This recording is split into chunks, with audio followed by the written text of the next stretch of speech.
Gulf Travel Show presents an exclusive interaction between CEO of DDP Publications and the president of HVS Middle East, Africa and South Asia. Hello, everyone. We know what's happening today across the globe. We are all the countries across the world, we all into what I personally call a world war, because this whole pandemic has spread everywhere and every nation is trying to save its nationals and trying to see how they can safely stay and yet do business, because the business has taken a big beating. Some of the industries are really struggling, and of course, since we all in the travel and tourism industry, we know we are struggling very hard, and it is actually this pandemic has brought the travel and tourism industry down on its knees. That's what is happening at the moment. I wish we knew what the future lies. We knew what is going to happen. And for that reason, I wish we had a crystal ball and we could see the crystal ball and predict the future. So we don't have a crystal ball with us, but we have somebody we have as our guest today who understands this very well, and she knows what's happening in the market. So we're going to ask her to act as a crystal ball for us today and predict and let us know what's basically going to happen in the future. So friends, it gives me great pleasure to today welcome Hala Matar Shofani. She's the president of HVS Middle East, Africa, and South Asia, and the managing partner of HVS Dubai. Hala has an in-depth expertise in regional hotel markets and has advised on more than 2,500 hospitality and mixed-use projects in the last 15 years across Europe, Middle East, Africa, and Asia. Incidentally, Hala completed her executive education at Harvard Business School. That's brilliant. And she also holds an MBA in finance and strategy from the Cornell University. Welcome, Hala. It's a pleasure to have you here and honor, and we really would look at hearing from you what you have to do. We have a few questions, but before I ask you some questions, I'm going to give the floor to you for a minute or two. Let's hear your starting comments and what you think what's happening around in the industry. So over to you. Let's hear your starting points. Hala. Thank you, Sanjeet, for the introduction. But also, I must say, you've given me a big responsibility today with trying really to understand. I mean, we know where we are today now. I guess, as you rightly said, it's all about where do we go from here. So I may not necessarily claim to have all the answers, but I'm more than happy, obviously, to share with you and anyone tuning in what my own assessment of the current status quo, but also how the hospitality industry is likely to evolve. And I guess we're all at the moment trying to understand timing. We're trying to understand impact, not necessarily current impact, but the prolonged impact. And what is it that ultimately we could do in order to save that industry? So I'm happy to answer any specific questions. But generally speaking, I mean, perhaps what I'd like to say a couple of months ago, and some time ago, actually, back in April, when I first tried to look at the recovery model, and I had put some forecasts based on really looking at demand dynamics, demand generators, what the different governments, at least in this part of the world, were looking to do. And I had come out with, again, not claiming that I know the answer, but I did feel like it may take us well into 24, 25 in order to achieve full recovery. I must tell you, that's a confession, Sanjeet. I had a lot of friends that called me up and say, since when you're so pessimistic? I mean, you're an optimistic person. What are you talking about, 24, 25? But then fast forward, sadly and unfortunately, this is what we seem to hear from the ones that are pretty much supporting the hospitality sector, be it the airline business. So when we look at what their predictions are, be it also the governments, but generally speaking, there seems to be an agreement at the moment that 2024, 2025 is where we could potentially look at the recovery.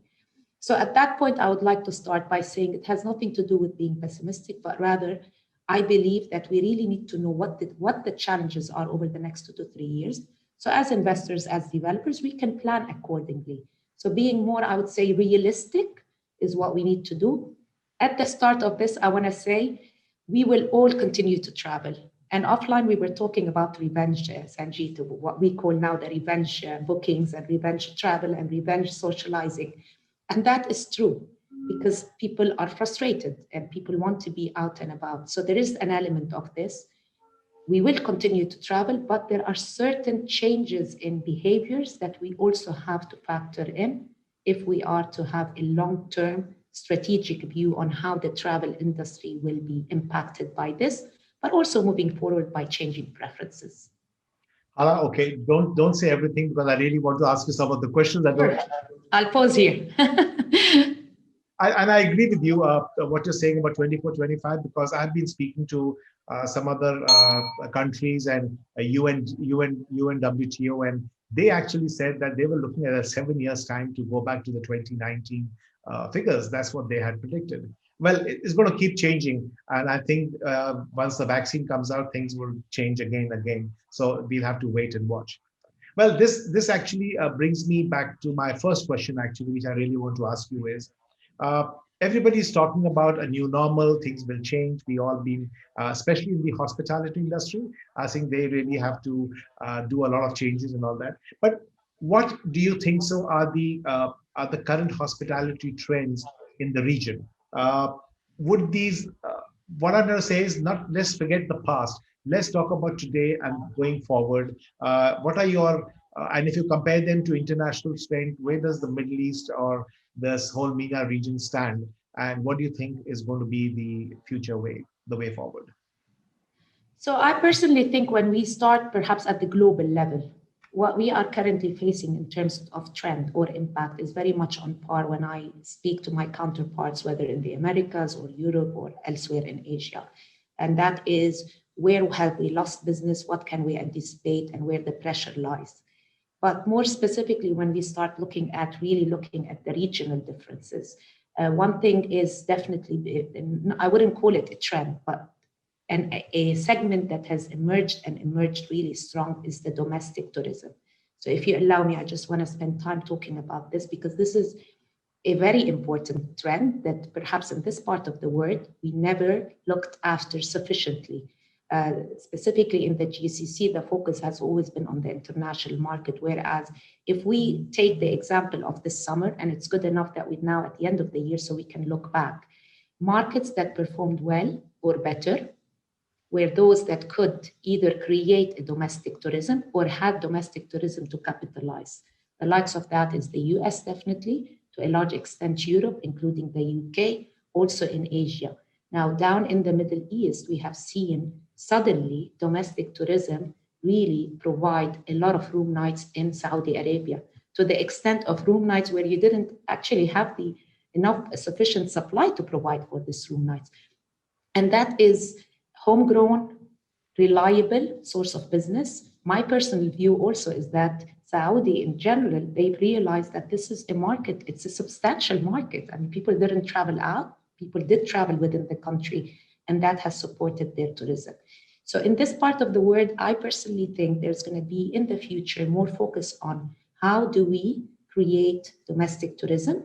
That may not necessarily mean just within the country, but more so within that region specifically. How can we package it? So that is leisure related predominantly, but more so from the domestic standpoint. So that's one of the trends that I will see becoming more important. That will definitely also have to call on government support. So it's not really down to individual hotels, but it's more about strategic. I was listening in or participated actually with the G20 that was held in Riyadh last week. And there was a lot of discussions around how do governments work together to really support the tourism industry. That is a trend that I definitely think should be capitalized.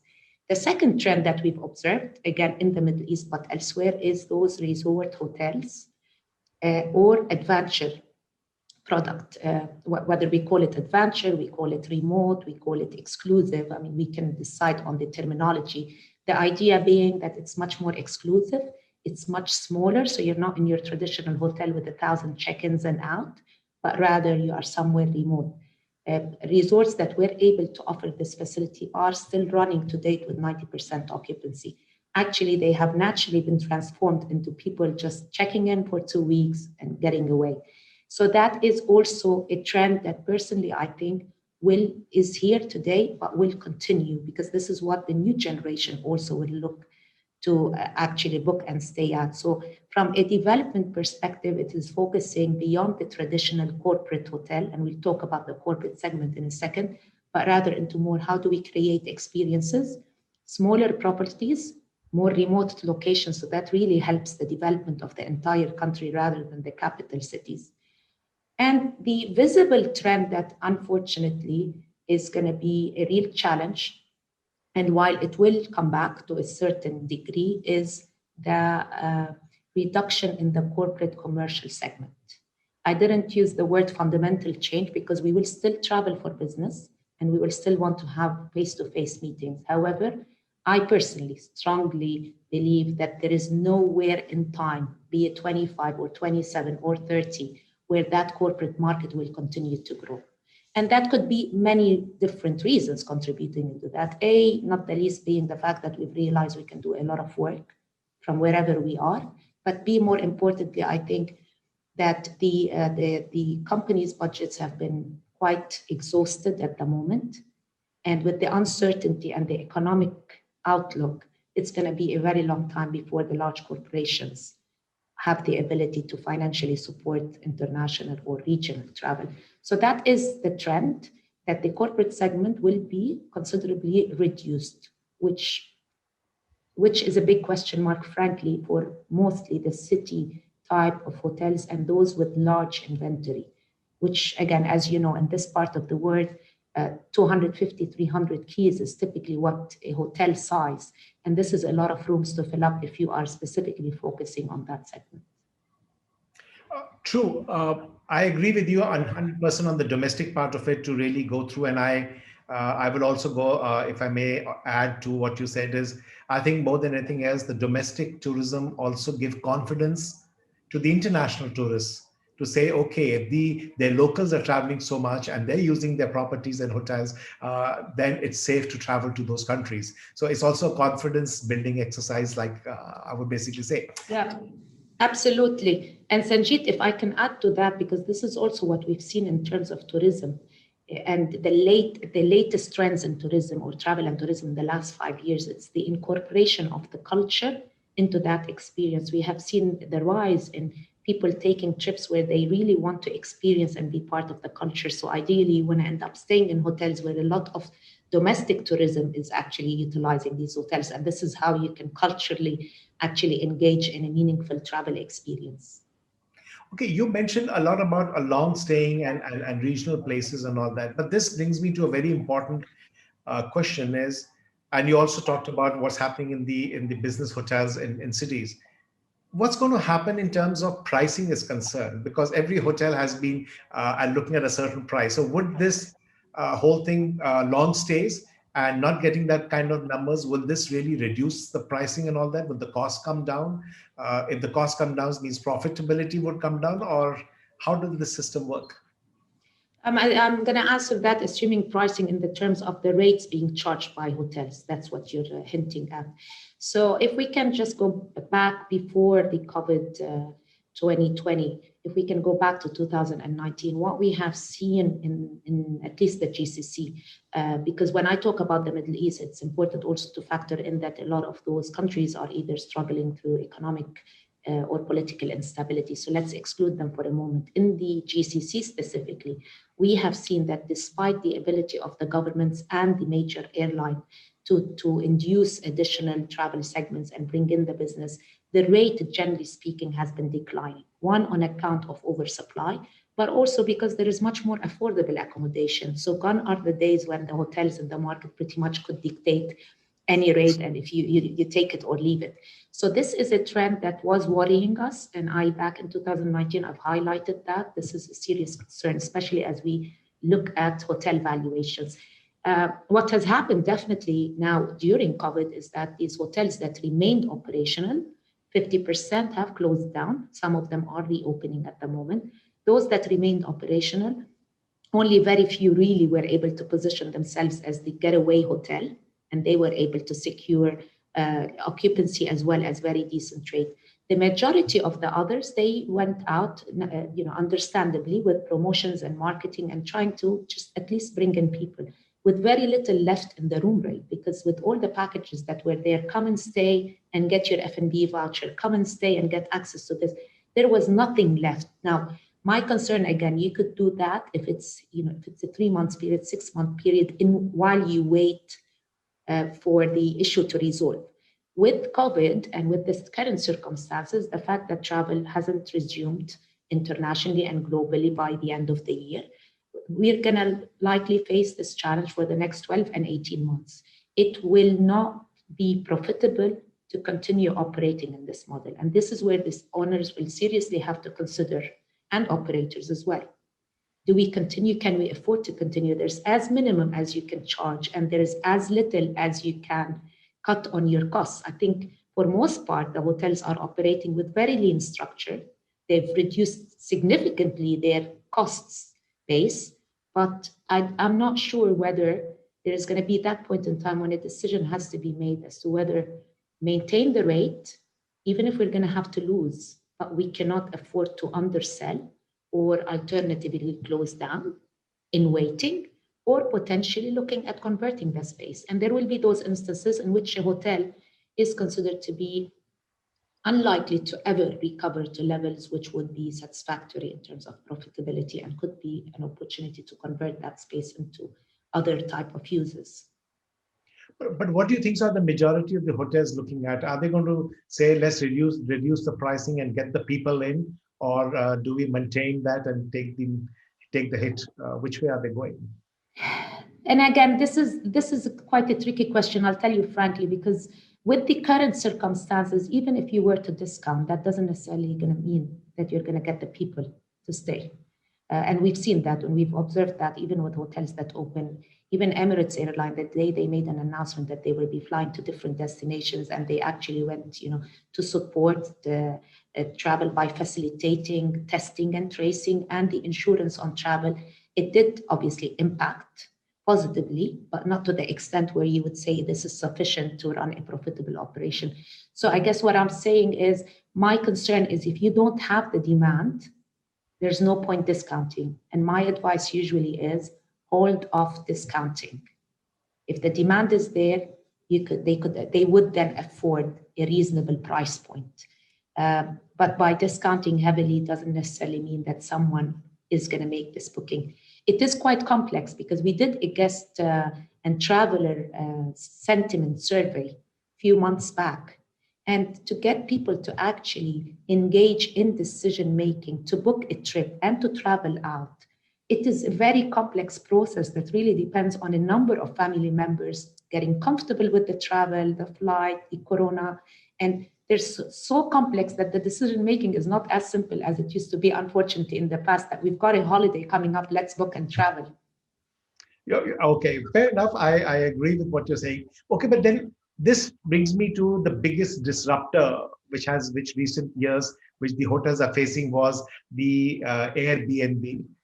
They were the bungalows which people would take, or the staff of the self-service apartments, and some of the small niche boutique hotels which came up. What happens in this kind of situation? Where do they go, or are they still going ahead and getting business and taking it away from the hotels? How's that moving around? I mean, if I could reference the research, because that had an insight that I could relate it back to the people that took the survey. At that point in time, when we asked them about their preference on where to stay, Airbnb was their least preference. The majority of people wanted to go back home and stay with families. So that tells you that if they were going to travel, it wasn't going to be for business or for leisure. They wanted to check in with their families. This has changed over the last couple of months, granted. But when it came to the type of accommodation, definitely staying with the international operators had a much higher preference than staying in Airbnb. With this finding, however, to answer your question, I definitely think Airbnb was a serious disruptor.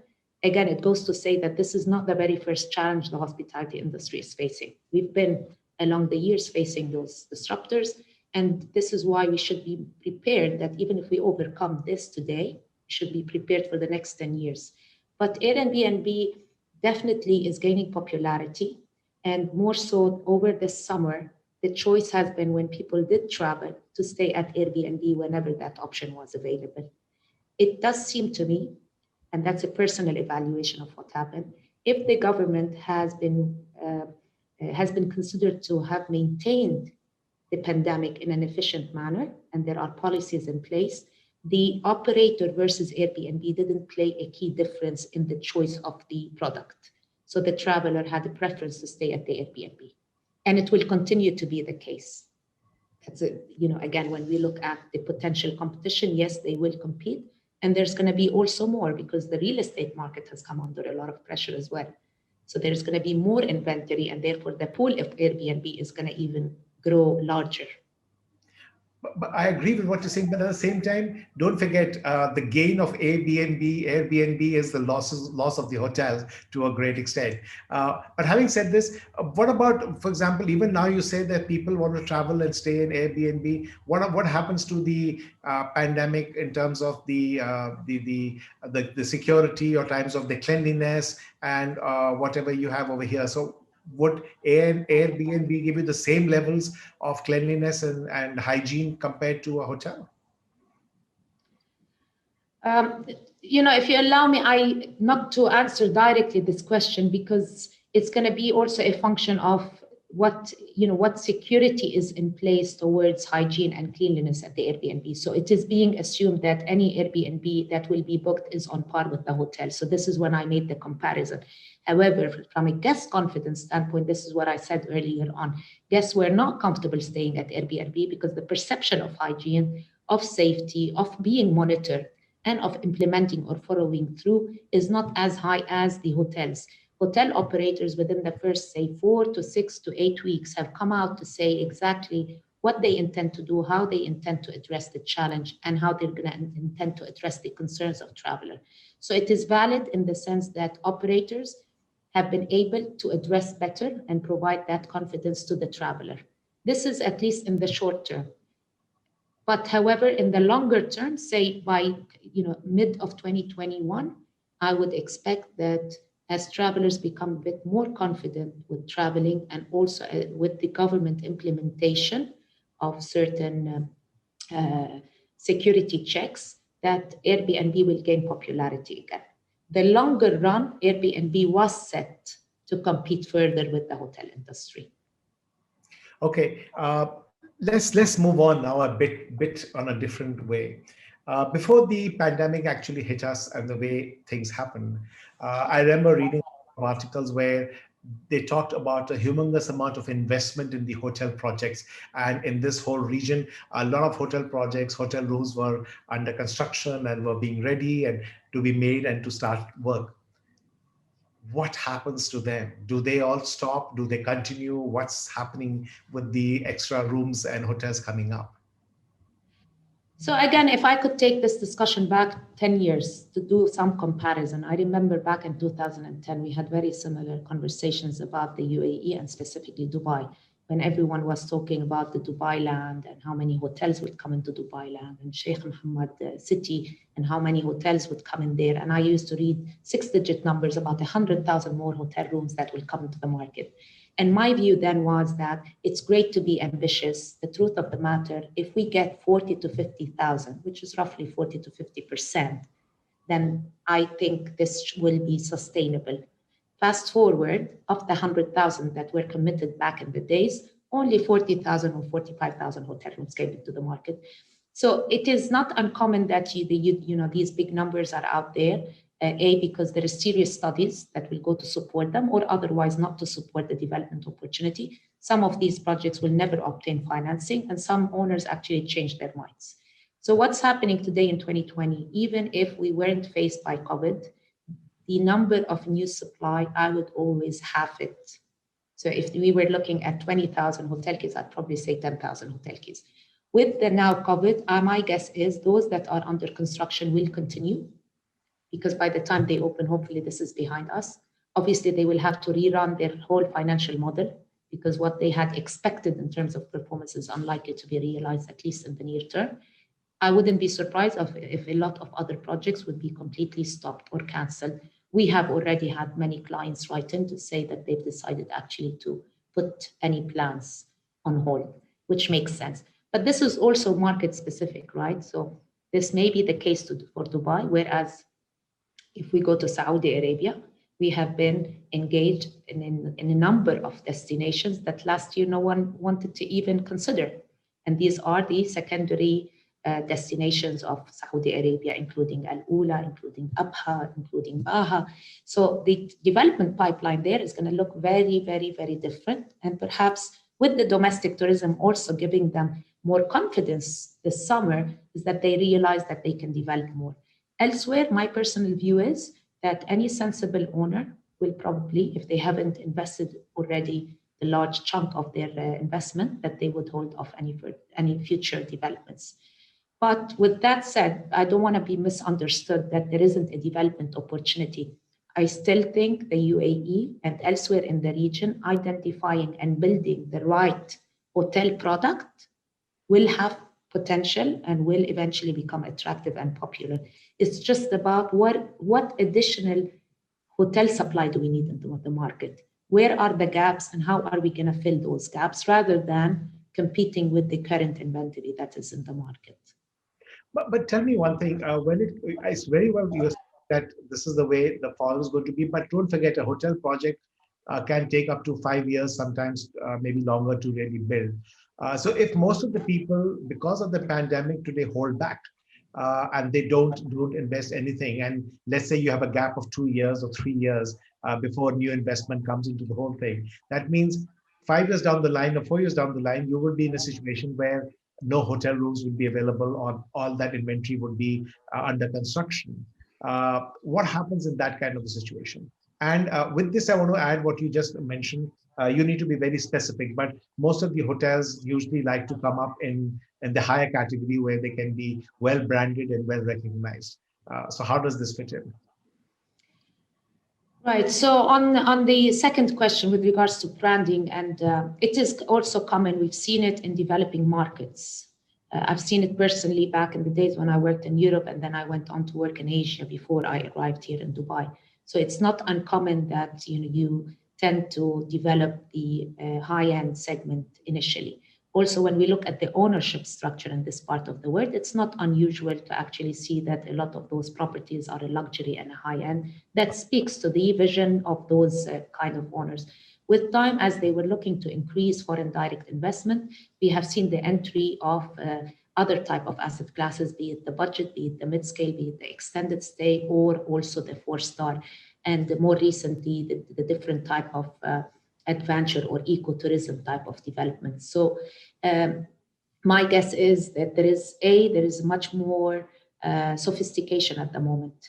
And in the mature markets, these will be led, any future developments will be led by the sustainability rather than cannibalizing, because there is a certain return that is being expected, even from those investors that typically they are not driven just by financial gains. Oftentimes these investments also are to promote or to support a destination or to create employment. I mean, there are more motives than the financial gains, but with also what has happened, a lot of those owners cannot afford not to have any financial gains. So but this is in the more mature and stabilized market. Even the operators themselves, if we look at it from the other end, they have exhausted their luxury brands. They have exhausted their 5-star brands. So if you look at the big brands, they pretty much are present everywhere. And now they are pushing forward with their alternative brands, be it their lifestyle brands, be it their 3-star, be it their budget, but also to speak to the need in the market. So there is the need for this type of asset classes to develop. We have seen huge development in that space here in the UAE. I anticipate the same to happen in Saudi Arabia and elsewhere. And this is when you are ready to transform a destination into a mass destination. You would need to bring in the different product offering. At this stage, I had forgotten what your first question is, very frankly. Okay, what I was saying was that they would be, before I come to that question again, I just wanted to ask you, what happens with these new hotels? Would they all go for branded hotels with international ones, or would they be standalone on their own turf? Because if they're going for the luxury model, some of them have done that on their own. So which way do you think that the trend is going to go after this? I think it's going to be a combination. We've already seen that a lot of those branded properties, simply because they're also coming towards the end of their initial term, there is a discussion between owners and operators. So, what we would typically call the franchise model or an alternative model is already in execution at the moment. It's not just trending, it's happening. We've seen a number of contracts that have migrated out from a management agreement into a franchise agreement. You rightly said, perhaps on the luxury front, it's unlikely that the operators are willing to franchise out. But also, I think operators realize very well two things. One, this is a very competitive market, and they need to grow, and therefore they need to approach their growth in a very different way, and that is clear. And on the other hand, I think also operators realize that there are today a lot of sophisticated owners who own multiple assets, and therefore they have built the teams and the expertise to actually manage their properties efficiently and also safeguard the brand equity. So these conversations are taking place, will continue to take place, and as markets mature, we will catch up with what, for example, when we look at Europe, 40% of the branded supply falls under a franchise agreement, and the US, 70% are franchise property. There will be a catch up in the Middle East, perhaps some markets in 3 years' time, others in 5, others in 10. This is just the normal growth that we would expect to see as these markets mature and stabilize. What percentage would that be for the private sector and in the Middle East? Franchising. In terms of hotel ownership? No, in terms of franchising, like you said, Europe was 40%, America, US was 70%. Yeah, so by the end of 2019, we had 11% of properties in the Middle East franchised. For those that have been signed in 2019, this increases from 11% to 20%. And the set of hotels that we have worked with when we did our study was 1,000 hotels. So we were looking at, maybe 200 properties will become franchise properties.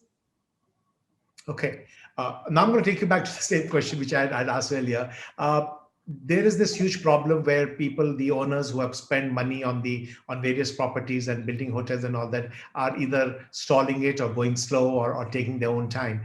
So there may be a gap before new investments come into the hotel sector in the next few years. So if there's a gap of 2 or 3 years, by the time the hotel really comes into the market is about 4 years' time. So what happens after 3 or 4 years? Will we reach a situation where there's no properties available or nothing coming up? What's going to be happening at the situation at that time when the demand is there? Sanjeet, I would love to say we're going to face this problem, but unfortunately, I don't think we will ever be in a situation where demand will surpass the supply, simply on account of already the inventory we have. Again, I don't want to generalize. Perhaps sitting in Dubai, my immediate responses are usually Dubai focused or UAE focused. There are other markets, again, as I said, like Saudi Arabia, but even when we look at Egypt, they continue with their development. So there, I don't anticipate a big slowdown. But again, these markets, as we said, they're not so dependent on the international world. They have domestic tourism, they have regional tourism, and then they have the international world.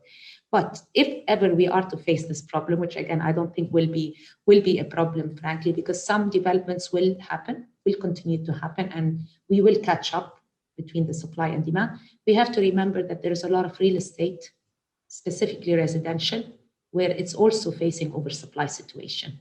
If ever that was to be a problem, and this is what I was going to say, is that these apartments are going to become rental apartments. And this is how Airbnb will grow. And we've seen also already a lot of hotels now that will convert into rental homes or rental units. So it's going to be very fluid. That's why I don't anticipate at all that we're going to be really in a situation where, we don't have enough accommodation. Now, it may not necessarily be your traditional hotel room, but there's going to be sufficient accommodation in the city. Oh, I love your optimism. Fair enough. I wish that's the way things are going to be. All right.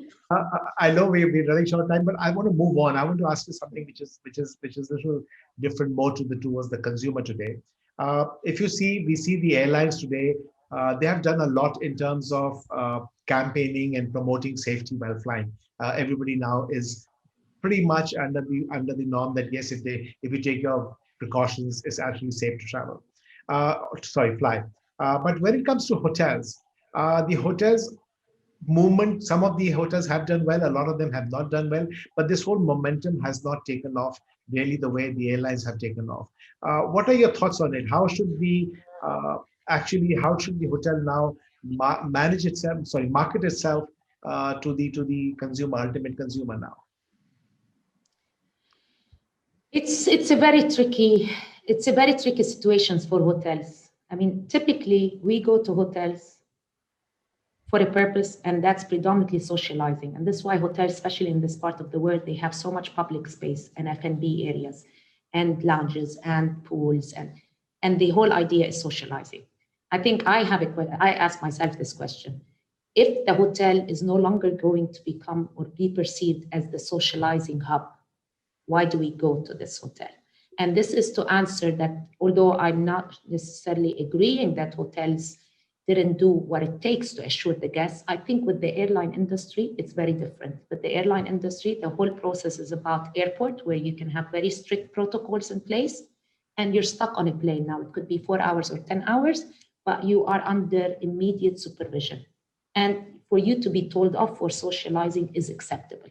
Whereas you are at a hotel and they tell you off for socializing over breakfast or in a bar, you will not necessarily appreciate it as a guest. So this is how I'm looking at it, that it's very complex. I mean, yes, we need to make sure that we're building confidence, we're connecting with our guests, but this guest that is coming to stay at the hotel, it has an expectation that this place is going to be fun, that they're going to be able to engage in all these activities. So, to walk around and basically to tell people off because they're not following the protocols is going to be very difficult to enforce. However, I definitely think there are the elements of hygiene and safety that are expected, and not just in COVID times, more so perhaps in COVID times, but there is an expectation that our hotel rooms are always clean. There is an expectation that our F&B areas are always maintained at extreme hygiene level. But it is very difficult, and I've seen it. I've tried staying a few times this summer, having not traveled out of Dubai, and doing staycations. I mean, you get out there because you want to be out and about and you want to be chilled, and you don't want to be restrained. And obviously for those that are comfortable, that they can apply themselves the right precautionary measures, these are the ones that will book and stay. But for others that didn't even want to go out and see what it's like, it's going to be very difficult to change their minds. And this is what we have to accept. We're not going to be able to influence people simply by telling them it's going to be all right, or we have, those protocols in place. Okay, but suppose when you went to these hotels as a customer now, let's put it that way, how as a customer, would I know that these hotels are completely COVID compliant? Is there any check system? Are there any protocols which the customer must look at or know, or any certification? How does this work? There are a number of certifications. I can definitely speak for RAK and for Dubai. There has been a number of hotels have been nominated as safe or clean. So yes, now whether this is sufficient, I mean, to some guests, as I said, this is definitely enough. To others, even with those certification in place, the whole exposure, they're not prepared yet to experience. So do those hotels that have these certifications in place become more popular? Potentially, yes. I mean, if I was looking at booking.com or any website at two hotels and one that is basically saying, we've got this certification, this will definitely help me build more confidence. But for the majority, again, of the brands, they have their systems in place, they are seeing it through. And with that, they're hoping that they will build confidence. You speak to the operators as well, they tell you that these initiatives have actually paid off, that they have received very good feedback from clients, and some of their clients are feeling confident enough that as an operator, they have this responsibility towards their customers. At the end of the day, my personal view, not as a professional, but as personal, there is as much as we can expect the government, the hotel operator to do for us. This is really going to go down to the basic of people just applying themselves in these unusual times in a manner which, everyone is protected. Okay, I take your point on that, and I know we need to now wind up. But last question, which I really would like you to talk to the hoteliers. What message would you give to all the hoteliers? What must they be careful about, or what must they do going forward? I think this is a big learning that we really need to take advantage of. As hard and as tough as it sounds, we really need to reimagine what the traveler will be requiring us in the future. And, it becomes even more important when we're doing investments to evaluate not the immediate or the short, but rather the long run. In general, hospitality assets, we always try to take a 10 to 15 years view on whether to invest or not to invest, with the changing preferences that have already been shaping the travel industry. We've seen a lot of increase in millennial travel or wellness type of tourism. So these are all great indicators that we need to capitalize on. I wouldn't also want to scratch my 17 years of experience in this industry and to say all my learnings are of no use. But my recommendation is we need to accept that what we have learned, we need to unlearn and we need to learn again. Because it's not just because of COVID. I think it has to do with a number of issues and challenges that will be facing the industry going forward.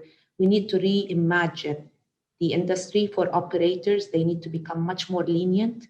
It's not going to be anymore about the look and feel. Standards are important, but there are elements that will become even more and more important to the guest. There isn't as much liquidity as there used to be in the past. So when you think about all this, you realize that really there is an opportunity, but we really have to reimagine it in a different way. The potential going forward for this part of the world remains massive. I believe so.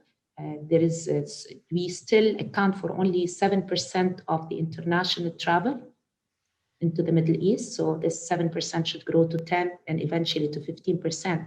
So there is the opportunity, but more importantly is really about trying to understand what the future traveler will expect, their preferences, length of stay, type of tourism that they will do, and really focus the attention to delivering to those needs and preferences. So constant learning is your mantra, which you want to talk to everybody and learn. Absolutely. Understand that. Okay, friends, we just heard the brain from the Harvard Business School as well as the Cornell University through Hala tell you and take us through what's going to happen and what we should be looking at in the future. Hala, it's been a pleasure speaking to you today, understanding your concepts and how it is. I know you did not make any commitments and you did not want to look at it. You skirted most of the issues very, very well, the right way, put it that way. But I think I agree, and I totally agree with what you're saying. It's a constant learning for the hotel industry, and if they have to be on their toes all the time, more so now onwards, to take this whole thing in the future. Thank you so much. Pleasure having you with us today, and hope to interact more with you in the future. Thank you very much. Thank you, Sanjeet, for this opportunity. Thank you.